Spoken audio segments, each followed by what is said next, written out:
So what are some other parallels and lessons we can learn from the lucrative world of sports? Well, now it's time to ask a true expert. Joining us today is Adam Vega of United Capital Financial Advisors, a national firm with 4 offices right here in Boca Raton, Florida. Among other services, United Capital specializes in investment services and business services for executives and high net worth individuals, including, yes, our topic today, professional athletes. Welcome to the show, first of all. Now, it's interesting because in working heavily with professional athletes, you must find that there are 2 or 3 unique concerns that apply to professional athletes that don't apply to others. Can you speak to us for a moment about those concerns? Sure, Dave. Thanks for having me. You're very welcome. The biggest hurdle that we see happen across with most of our young athletes, in this case, coming into a lot of wealth very quickly, right? And oftentimes the amount of wealth that we find them coming into is oftentimes the amount of wealth that often takes a lifetime for someone to achieve. So you have someone who's young coming into from nothing to something, and that this something is a lot, right? Mm-hmm. So oftentimes when we fast forward and look at someone who's getting to those retirement years, they've had a lifetime of training of what to do, what works, what doesn't work. They've also adjusted spending habits very, very so often. And when you have an athlete who comes into, in your example here, over 12 years, $108 million, that's very quickly to amass a wealth, to very quickly have that faucet turn off. So now we're forced to, or he's forced to adjust his level of lifestyle from this $100 or $10 million a year, whatever he was accustomed to now the faucet turns off. What do you do now?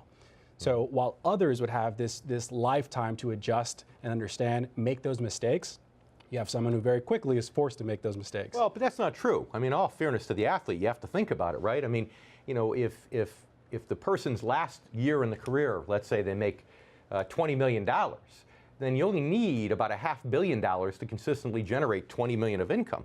So all you got to do is turn that 108 into 500 million, and you're good to go. That's easy, right? Yeah, guaranteed. That's right, FDIC insured. But no, in all seriousness, I guess the one of the questions I have for you then is, how many of your clients are you fortunate enough to get early on in their careers, their first or second year, versus how many of them come to you later in their career after somebody else has done a bad job for them and now you have to pick up the pieces?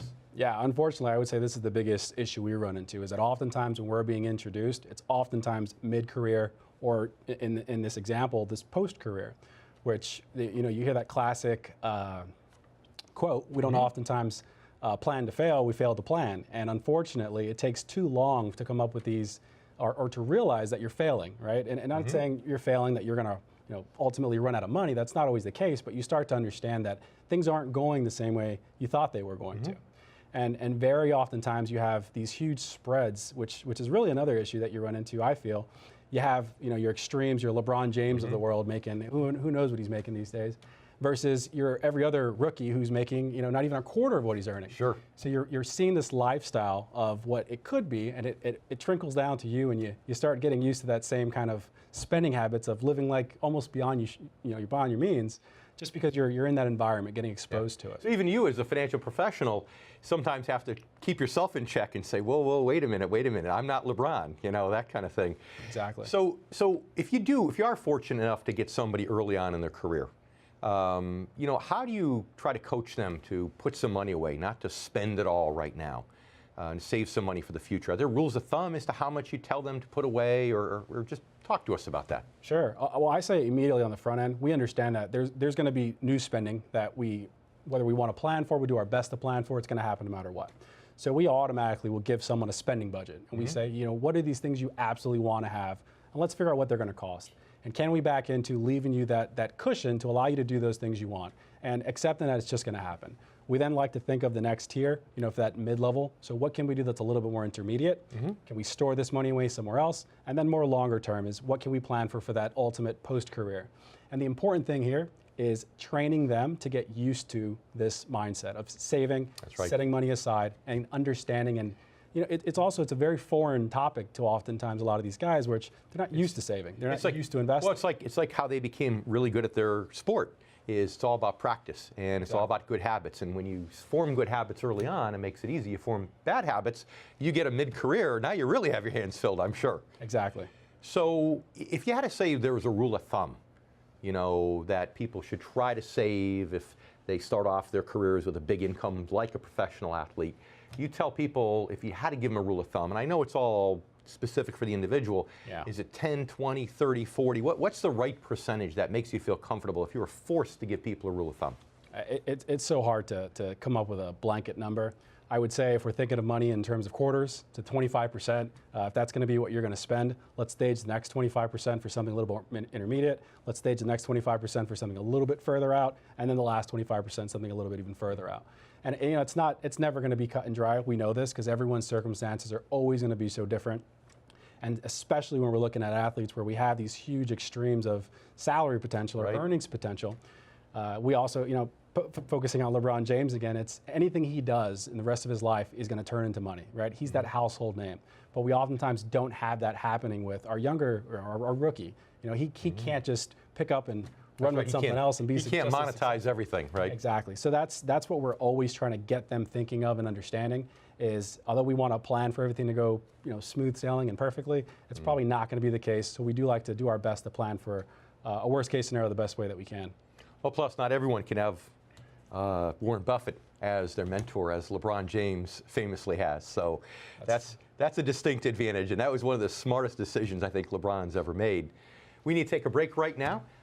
We'll be back with more words of wisdom with my new friend Adam. So stay with us. We'll be right back to learn more about how you can learn from mistakes of professional athletes. We'll be right back. I'd like to welcome back Adam Vega of United Capital Financial Advisors. Adam, thanks for sticking around. Thanks for welcoming me back, Dave. So we're speaking about that tendency. Am I on the money that most athletes, in my mind, tend to be a little bit more aggressive because they are athletes and they're competitive, and as a result, they might tend to want to be a little bit more aggressive when it comes to their asset allocation? Yeah, I see it completely differently, actually. I see most of the guys, or most of the athletes that I'm exposed to, being very more conservative in nature. And I do think that a lot of it has to do with a lot of the concepts we get into, especially with all these new fancy investments that are always coming about, that they don't grasp how they work oftentimes, right? A lot of these things we're used to being exposed through qualified plans or 401k. A lot of these guys just never got that exposure. We have coming out of high school, going into college, whatever the case is, barely getting exposure to these financial instruments. So my experience is they're oftentimes very conservative. And that really shouldn't surprise me, because if I think about it, a lot of Wall Street insiders, the people you hear about that get these huge Wall Street bonuses for managing money, a lot of them and their personal investments are very conservative. In fact, one of their favorite investments is the municipal bond, because they're in a high tax bracket, they want tax-free income, and because they want that security. They're taking so much risk in their careers, they don't want to take risk with their personal finances. Yeah. So I guess that leads us to another important thing we need to question here, is that if the biggest risk that an athlete has, seems to me, is his health. Athletes may go into this hoping they have a professional career of as long as 15 years or sometimes even longer, but they never know. An injury could happen tomorrow and boom, next thing you know, it's gone. How do you help athletes manage for that uncertainty? In the investment world, it's all about time frame, time horizon, how long you think before you'll need your money. And if you have an athlete coming in even at age 21 who doesn't know whether he's going to retire at 36 or be forced to retire at 25, how do you handle that uncertainty? Dave, I'd say the biggest thing is we all hope for the best, we want to plan for the worst, right? And oftentimes I have even my retiree clients who will say something like, my retirement plan is to work for the rest of my life, which in theory is a great idea, unless something like that happens where you cannot work for the rest of your life, which is the exact same instance with these athletes. Or in the case of a professional athlete, where they're not the LeBron James type household name, where they've had a nice career, but maybe they can't monetize their name like a LeBron can. Yeah, very quickly they can get cut from the team, they can get hurt from the team, and that income, that spigot that they're so used to having, just be gone right away. So the most important thing, in my opinion, is getting that early start. We mentioned before, developing a plan as early as possible, trying to be on the front end of the unexpected, which we just don't know what's to come. And we always want to stay, we think of things in terms of dials or controls, focusing on what you can control. In this case, how much you're saving is something you can't control. It's true. There's a lot that, especially in their careers, and the average person can get laid off at any time or get into trouble, but it's even more so with a professional athlete. So let me put you on the spot for a minute if I can, right? As I love to do on the Income Generation Show. You know, I know every asset allocation is different for each client and for their goals. I get that. But, you know, you get your average athlete, mid-20s, who is fairly conservative. They're telling you they're very conservative. And yet they want to, and you know that, gee, they could be forced into retirement tomorrow. What kind of asset allocation would you say, as a general rule of thumb, you'd recommend for that person in that situation who's still young? Mid-20s by most traditional means they should be in the stock market. Well, because of the uncertainty of the time horizon and the fact that they're conservative, how does that asset allocation change? Yeah, Dave, and I try to mention this before, but the importance of asset allocation is really where I was going, where a lot of these guys, or a lot of these players, you know, they say that they're conservative, but oftentimes when we look at what they're actually investing in, I'd say all the time, they're investing in things outside of the box, right? They're investing in a restaurant. They're investing in a clothing company. That's right. Right, so all these things do get factored into an asset allocation. Those are some of those risky investments, but those are things they understand. So oftentimes we see that the things they don't really understand, your fixed income, your equity markets, those are the things we see. But let's say you fix all that, okay? You fix that and you get them down to basics with your typical stock and bond type portfolio. And I'm in my mid-20s, I'm a professional athlete, right? I know I probably look more like I'm in my 30s than my mid-20s, but let's play with me for a while here. So I look, well, thank you, you're very nice. But so I'm in my mid-20s, a professional athlete. I say I'm conservative. You know that I might have 10, 12 more years left, I might not. You know, between a traditional stock and bond mixture, what kind of allocation would you typically recommend as a range for that reported conservative person? Yeah, I stick to balanced portfolios the best that I can. And again, it's hard to give a blanket recommendation with anyone because everyone's circumstances and situations are just so vastly different.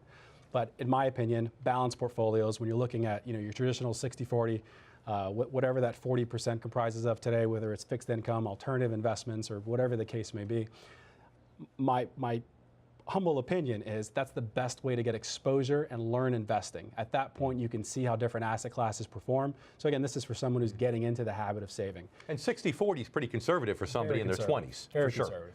So how important is it that the athlete has a vision of what his or her retirement is going to look like for you to be able to do the best job for that person? It's so important, and we always think in terms of visualizing what you want, and let's figure out what it's going to take in order for us to achieve, you know, what that lifestyle it is that you envision, and what do you want to do once this spigot turns off. But how does the person know that in their 20s, though? They very few times do, and that's one of the biggest hurdles, is getting them to that mindset of this lifestyle will ultimately change one day, and let's think about what that plan B is. And we do try to get them to think of themselves as an image, their name as a company. So we start getting them to think of that mindset. You know, how can we monetize your name? What can we do to create value so that ultimately you can get to that LeBron James status that we keep mentioning, right? So how can we get there? So in the minute or so we have left, if you could tell our income generation viewers, most of whom are over the age of 50, you know, how they can learn from the mistakes of a lot of these pro athletes and things that they could do in their world to protect themselves so that they don't end up being victimized to the same type of thing that happened to poor Antoine Walker. Yeah, I say one of the big things we recommend oftentimes is practice retirement. And whether it's an athlete, whether you're going to practice one day what it looks like of not having that money, like plan. Let's see if you can try this different lifestyle and live off of a certain asset level, a certain income level, as an example. And that's one. That's a big thing in my opinion, is adjusting those spending habits and spending curves. The second is the asset allocation. It's so important to have money invested in multiple different places. As we know, there's an inverse relationship with most investments, right? Your stock portfolio goes up, your fixed income's going down. Sure, right? sure. It's so important to understand that relationship and having different pools of money invested in different places, performing differently to help provide you with more of a consistent return throughout any market. And what you're telling me is something that athletes are totally accustomed to doing. Even if you're a golfer, even if you're not a scratch golfer and you're a hacker like I am, you're always taught to visualize your shot before you make the shot. When a basketball player is making a free throw, he's visualizing the free throw before he makes it. All you're doing is asking him to take those skills of visualization and to use them for visualizing his or her retirement, which I think is very, very good advice. So, Adam, thank you so much. I appreciate you being on the show today. Thanks, Dave. Thank you for having me. It's always nice making a new friend. So Likewise. Wonderful. All right. Coming up in just a bit, Miranda's going to break down some of today's most important financial deadlines. Stay tuned. You're watching The Income Generation.